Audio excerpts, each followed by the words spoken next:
चिता ने आग पकड़ी और चारों तरफ लपटें उठने लगी। कौन सी चिता थी? जो हिंदू की थी। पीटर साहब ने उस महिला के पास आकर कहा, बेटी, महिलाओं को ज़्यादा देर शमशान में रुकना नहीं चाहिए, है ना?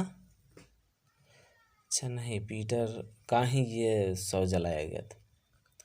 रस्में पूरी हो गई। रस्में यानी शमशान में जो कार्यकलाप यानी क्रियाकलाप थी वो पूरी हो गई। अब तुम घर जाओ। किसने कहा? वो पादरी ने कहा। गौरी उनकी बातें सुनकर चौंक उठी। किनकी बातें? जो पादरी थे।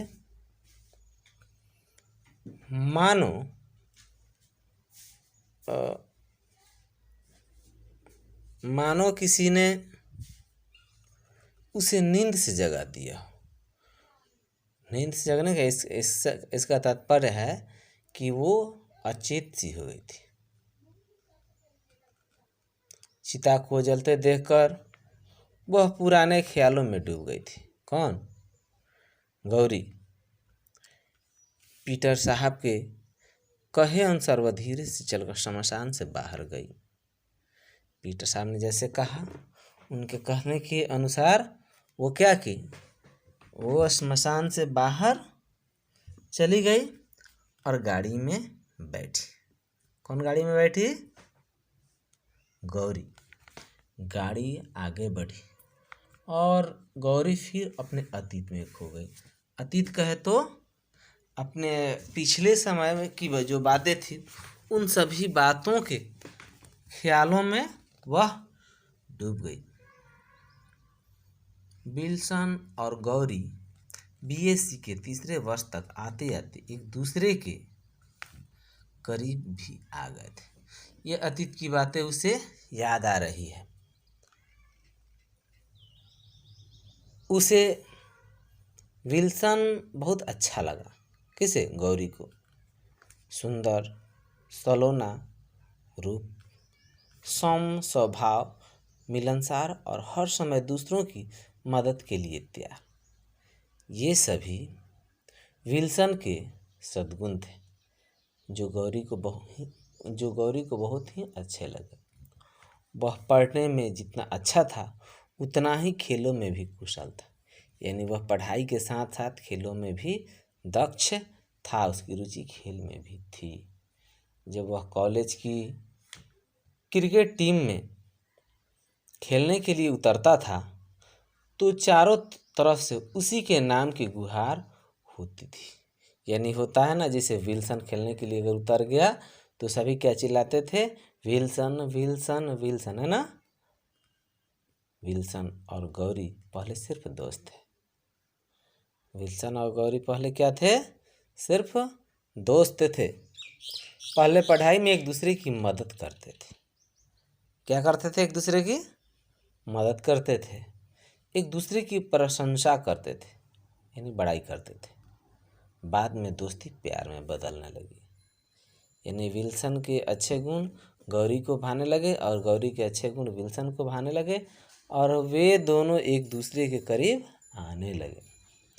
अब उन्हें हर वक्त एक दूसरे के साथ रहने की इच्छा होती थी।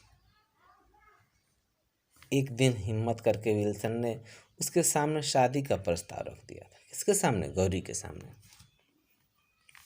गौरी इस अचानक प्रस्ताव से घबरा उठी। क्या वह माता पिता से विल्सन के साथ विवाह की बात कर सकेगी? वह जानती थी कि पिताजी इस ईसाई परिवार में विवाह के लिए कतई तैयार नहीं होंगे। कतई यानी कभी भी, थोड़ा भी इस कार्य के लिए तैयार नहीं होंगे।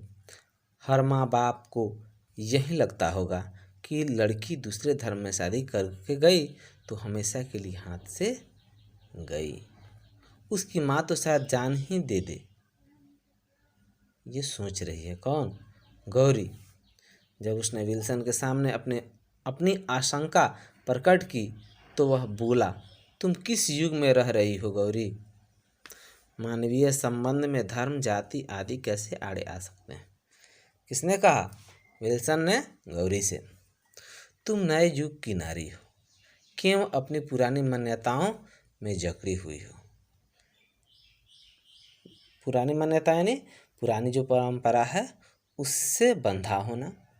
गौरी बोली, हम लोगों के धर्म में अंतर तो है ना। अंतर यानी दूसरे तो अलग अलग धर्म हैं, क्या इससे कठिनाइयाँ पैदा नहीं होंगी? ये गौरी के प्रश्न थे। विल्सन, अगर मन में प्यार हो तो कोई कठिनाई नहीं है। जहाँ धर्म के नाम पर लोग अपना स्वार्थ देखते हैं तो सारी कठिनाइयाँ पैदा होती हैं। ये विल्सन ने गौरी को समझाया। चाहे हिंदू हो या ईसाई, हम सब एक ही ईश्वर को मानते हैं जो सृष्टि का विधाता है। विधाता कहे तो बनाने वाला, रचने वाला, सृष्टि का नियामक है, यानी सृष्टि यानी रचना करने वाला का नियंत्रक है। जब हम एक ही पिता की संतान हैं तो झगड़ा किस बात का? किसने समझाया? विल्सन ने गौरी को। गौरी, दर्शन की बातें तो ठीक है। गौरी कहती है कि दर्शन की बातें तो ठीक है, यानी ये सब क्या हुआ? फिलॉसफी हुआ। ये सब कुछ ठीक है, उन्हें व्यवहार में कैसे उतारें, अपनी दिनचर्या में कैसे उतारें, अपने जीवन में कैसे उतारें? मुझे ईसाई बनना पड़ेगा और अपना धर्म छोड़ना पड़ेगा। यह हो सकेगा?